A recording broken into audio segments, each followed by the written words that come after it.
So we're going to take a look at how to give a Nearpod lesson to students using the student-paced method. And student-paced essentially means what it says.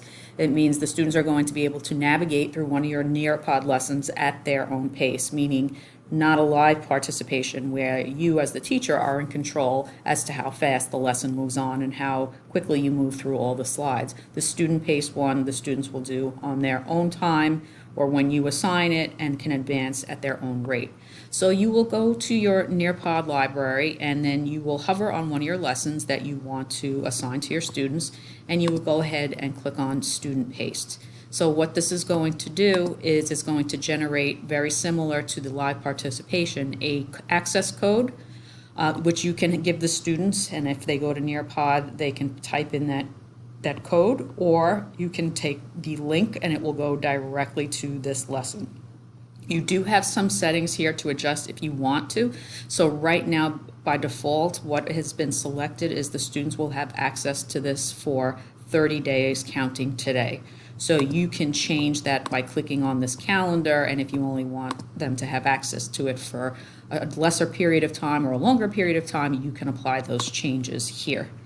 So again, a couple of different ways you can do this. You do see, before we move on, you do have an option here by default, require student responses and prevent skipping.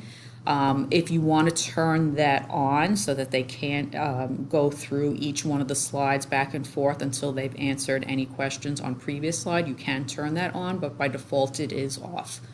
So I'm going to use one of two methods. I could take this code and I could click on this copy icon, and then I could paste it in either Seesaw or OneNote, and I could say go to Nearpod from ClassLink, which is the easiest way for our students to log in, and then enter in join code, and that's the code that they would type in.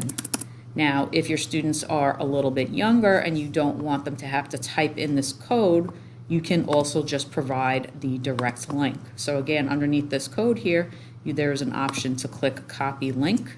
So I could copy that link and paste it into Seesaw or paste it into OneNote, and my students would just have to click on that link, and then they would be able to enter this and they would be able to move through everything at their own pace.